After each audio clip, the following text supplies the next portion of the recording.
Good evening and welcome to another edition of the KXCV KRNW Bearcat Coaches Show. We are broadcasting live from Carson Sports Grill in downtown Maryville. Along with Matt Trenton, I'm John Coffey. Also helping out behind the scenes for our show this evening, Ryan Elliott and Jenny James. We've got a good show on hand tonight. We'll be talking football with the head coach of the Bearcat football team, Rich Wright, along with the tight end off of his team, Clayton Wilson. Also, volleyball will be discussed tonight, as well as head coach on the volleyball team, Amy Woerth, along with the player off her squad, Sarah Danatel, with us this evening as well. And Matt Trenton, we have a busy weekend coming up, especially on KXCV, KRNW, with the women's and men's basketball throughout this weekend, football on Saturday as well. And then, of course, a couple of home matches for the volleyball team out of Bearcat Arena. So a lot going on. Yeah, it's kind of a fun time of year to where we kind of overlap with the winter sports, with basketball getting started up and the regular season's winding down here for football and volleyball. So hopefully go ahead and get a clean sweep of the weekend, get some big wins really for every program as basketball, men's and women's, really getting things kicked off. And football, a big one heading in, a chance to really solidify their place in the playoffs. And then volleyball, a chance to go in, knock off a number one team in the MIAA and UNK, and finish things off in the regular season against Fort Hays State. So a lot of big games across the board. And let's just talk about what we've got coming up as far as our broadcast schedule for this weekend. It'll all start tomorrow on KXCV.org. We're sending you down south to Bolivar to cover the Northwest women as they open up with a couple games in a classic hosted by Southwest Baptist. Yep, Bearcat women's basketball going to take on Washita Baptist tomorrow at noon, of course. Pregame coming up at 11:40 for that one. Then against Henderson State at noon on Saturday. Pregame for that at 11:40 as well. We'll have both of those broadcasts online at KXCV.org. Tune in there. And this is a place where Northwest went down last year, picked up their wins, started the season off 5-0, and this was kind of a good catalyst to get that season rolling. A couple of good wins where the team shot the ball very well early on and out-rebounded both teams by quite a bit as well. So hopefully women's team, head coach Buck Shield, can go down and grab some momentum early on. He has some returners coming back, some very good experience under the belts, but also a lot of freshmen coming in, infusing a lot of energy in that lineup too. So this should be a really fun weekend to see Northwest go up against a pair of quality teams from the GAC. Now, on the men's side of things, they open up tomorrow against Upper Iowa down in St. Joseph at the Hillier Classic, which is hosted by Missouri Western. That'll be a 1 o'clock tip-off, airtime 12:40 with our pregame on KXCV, KRNW. And this Upper Iowa team has been kind of a pesky team for Northwest through the years. Northwest has come out on top in most of those matchups, but it's a tough matchup to open up the season with. They played Upper Iowa in the semifinals of the Central Region last year and went to overtime before matching on. Of course, the Bearcats then advanced on to win the national title, but Upper Iowa just about run things a little bit last year in that region. They came close, didn't they? You know what was funny about that whole thing, too, was we started last year watching Northwest men's basketball play Upper Iowa at Missouri Western. I think the Bearcats probably shot 60% from the field and beat them by about 30.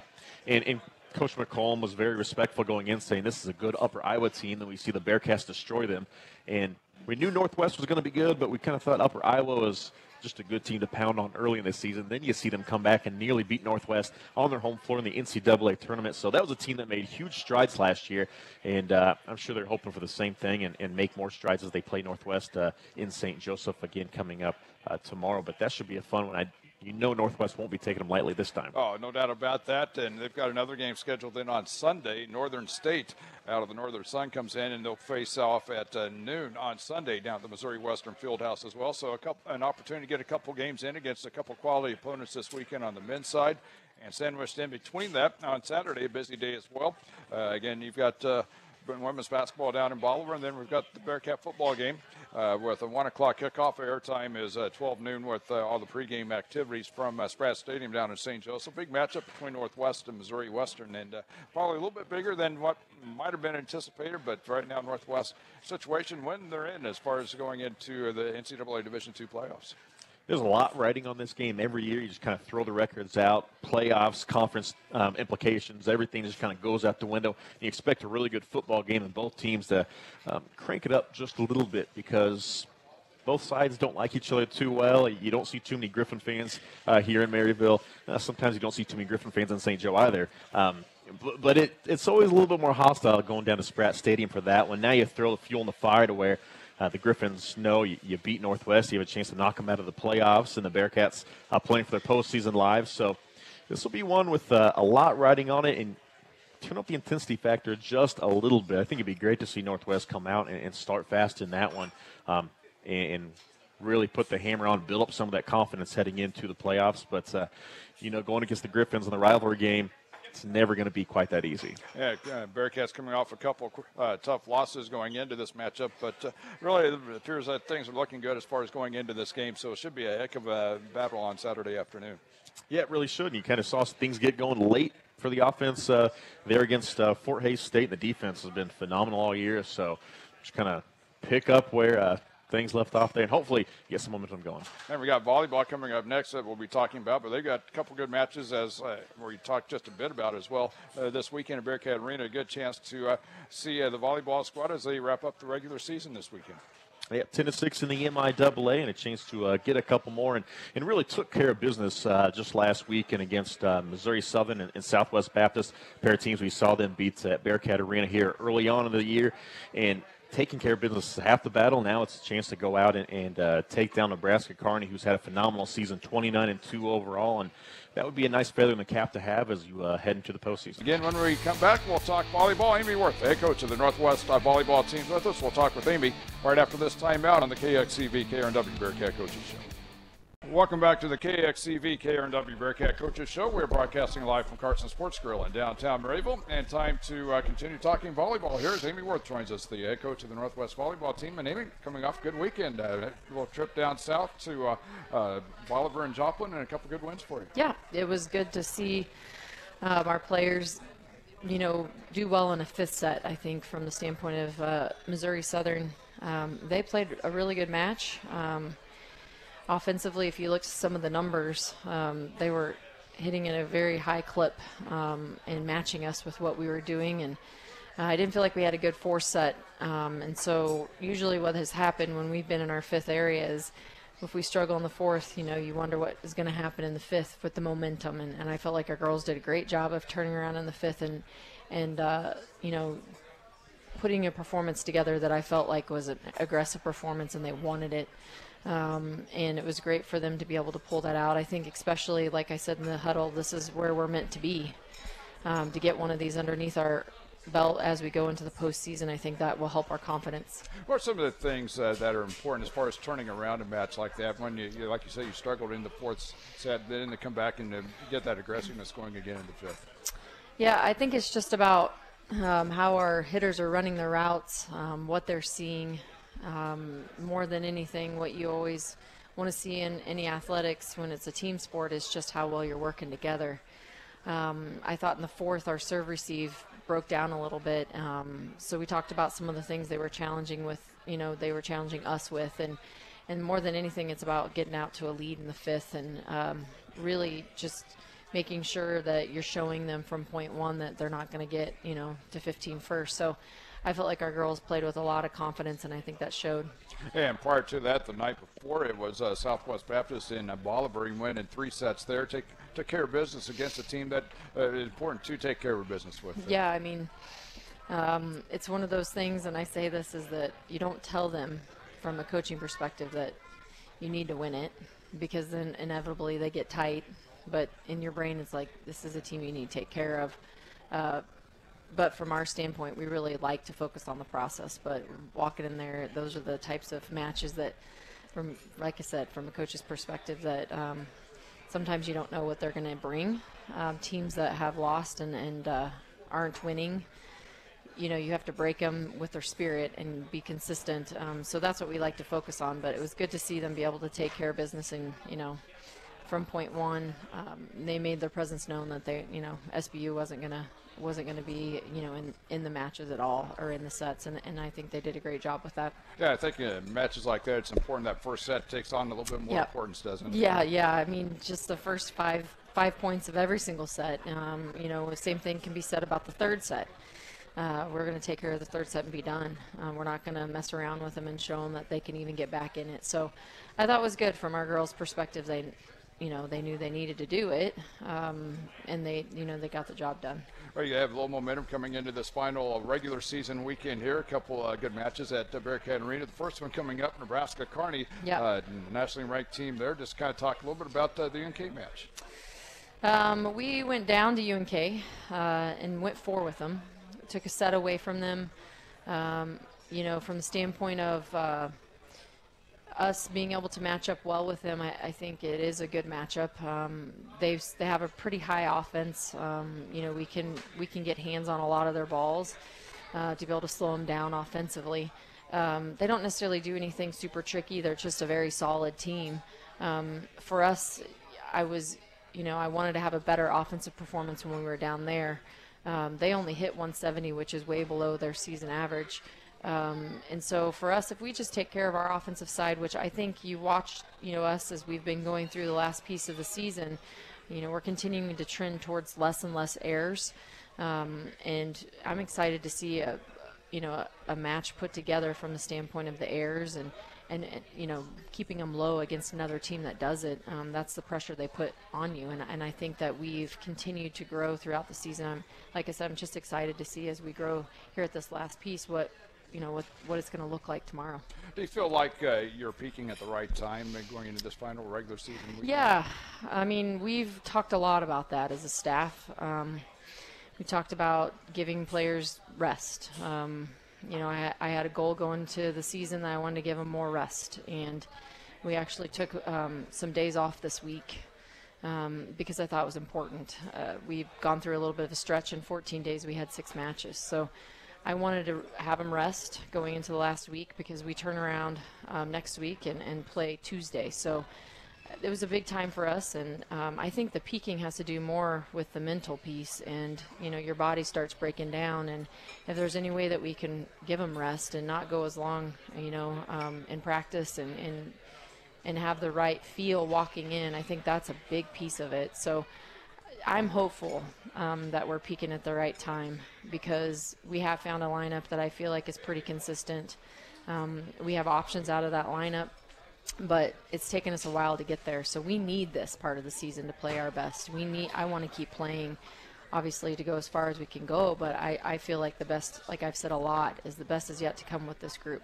And then after that, you're back home on Saturday. A team that struggled a little bit, kind of like Southwest Baptist, got Fort Hays State coming in, and going from a team that's at the top of the conference down to a squad like Fort Hays State. How do you maintain that focus going from such an impactful game as you'll have tomorrow night to or match that you have tomorrow night compared to what's coming up on Saturday? Yeah, I just think it goes to following a game plan. I mean, we spend a lot of time every week preparing and creating a game plan, and then keeping our focus on what needs to happen with that game plan. I think the other piece that was really positive when we played Fort Hays is we really followed that game plan well.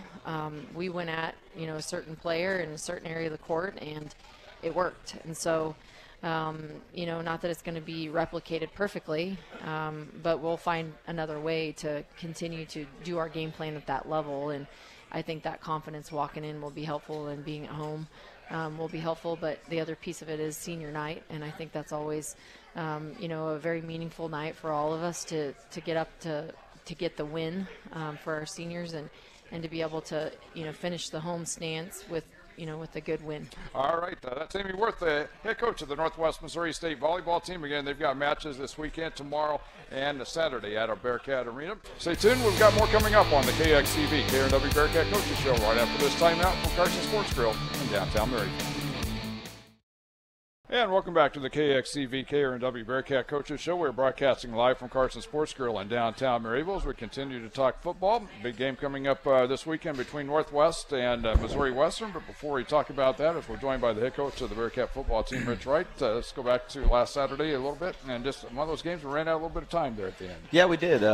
You know, tough defensive battle all day long. I think both teams, you know, showed why they're where they are defensively. You know, it's unfortunately give up a couple big plays. Found a rhythm late in the second half, and JB kind of sparked a comeback, got us in the end zone for a touchdown. Defense got a couple stops and gave us a couple chances, and couldn't quite pull it out. We talked with Clayton a minute ago about it too, but 6 or 7 minutes left to go in the ball game. You're down by 2 scores, and to get back in and have a chance to come back and win, it just kind of shows what this team's made up mentally, doesn't it? Yeah, I'm not going to say we played a clean game or our best game, but we played extremely hard, and that's ultimately what I'm looking for. I think I said to you guys in the radio show after the Pitt State game, I wasn't happy because I was disappointed with how we played. This last week, I was not disappointed in our effort. Our effort was fantastic. We just ran out of time. And when you talk about the defense in that game, too, it was just something where both teams really played well defensively. And from a standpoint of someone who likes to watch defense out there's a lot to take in that game. Yeah, we were, we felt really good going into the week and felt like we could neutralize what they like to do with their vertical running game, and we were able to do that. I think they finished the day with 71 yards rushing, and 52 of it was on one snap. So, for the most part, we held their rushing game intact. And, again, I think we were at 170 yards passing for the game, and one of them was 60 yards. So, again, if you're doing that, you're playing pretty good defensive football. You just, it's not the slant route that got caught that's the big deal. And you hear me preach it all the time, that the ball's got to get on the ground. If we get it tackled, now we play again. And that's, just you can't make those mistakes in close football games. Yeah, just unfortunate there at the end of the ball game, the way things played out there at the end. Yeah, it's a tough lesson to learn, but it's one of those that we talk all the time about playing with emotion but not reacting emotionally.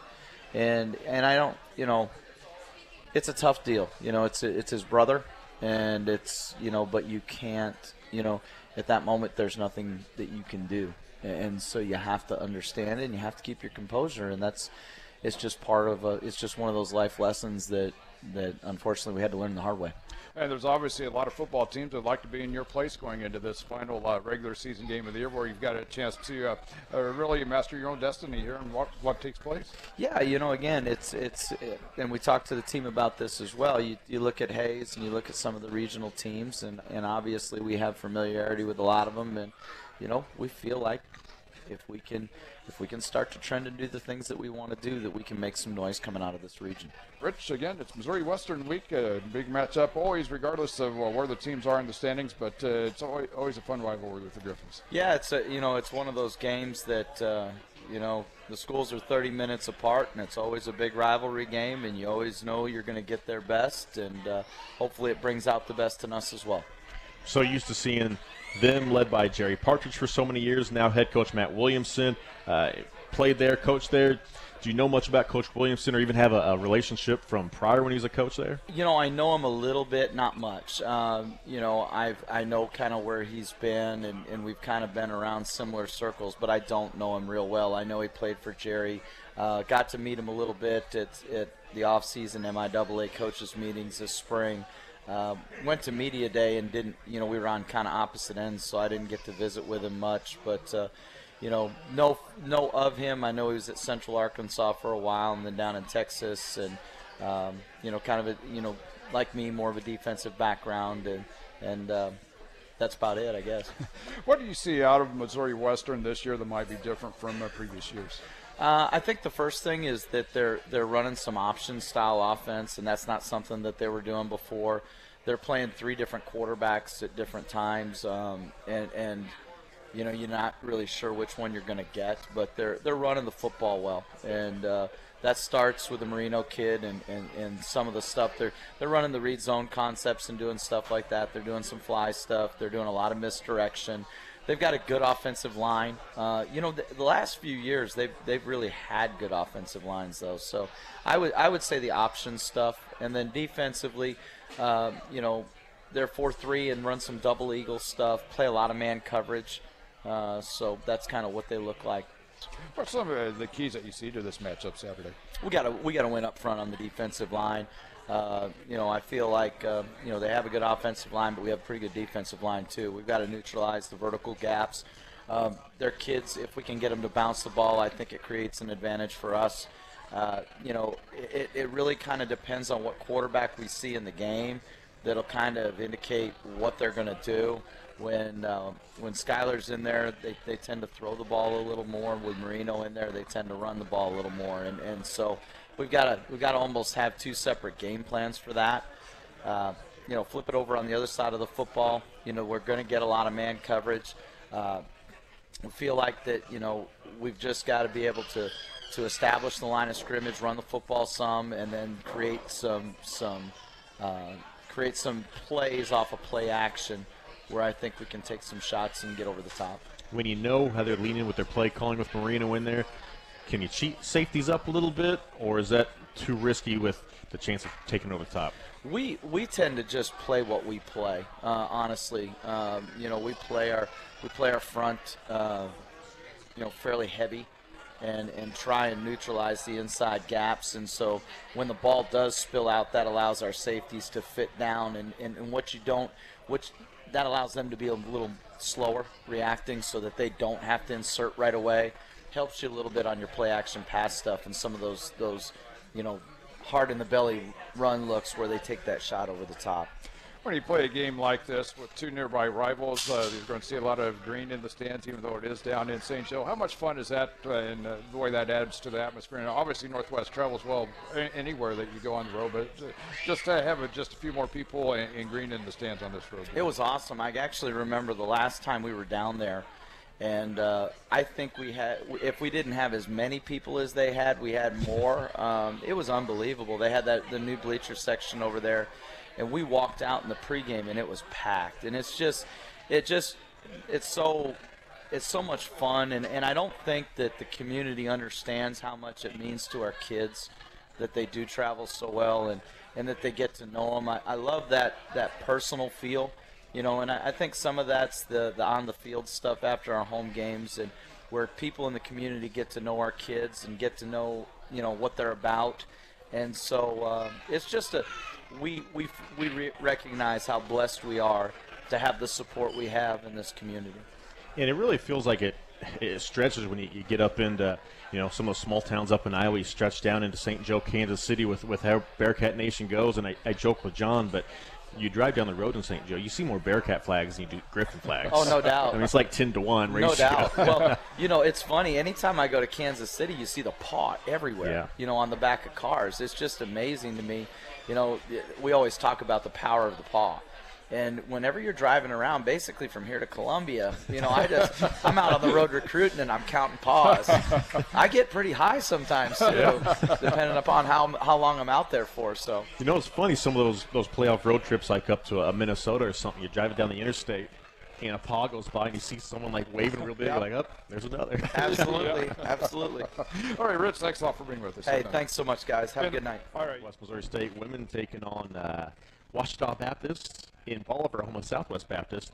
That'll be a noon tip, 11:40 pregame. We'll have that on KXCV.org, web stream ball game there. Then, of course, you have the men's game there in St. Joseph with Bearcats taking on Upper Iowa. That's right. We'll be on there tomorrow at 12:40. 1 o'clock is tip-off time from the Missouri Western Fieldhouse in St. Joseph. And, of course, on Saturday, it's Bearcat football, Northwest and Missouri Western. Kickoff time is 1 o'clock. We'll have the broadcast beginning at 12 noon with Bearcat game day. And then we'll wrap things up on Sunday from St. Joseph with the matchup between Northwest men and Northern State. And then also on Saturday, a little bit of basketball from Bolivar as well. So that's right. It's going to be a busy weekend. And, of course, we have volleyball coming up here on Friday and Saturday night as well with UNK and Fort Hays State in town. So tune in your radios and just go to the volleyball games and make your way down to St. Joe as well. It's all kinds of stuff. Sounds good. We'll be back here again next Thursday with another edition of the KXCV Maryville, KRNW Chillicothe Sports Coaches Show right here from Carson's next Thursday evening.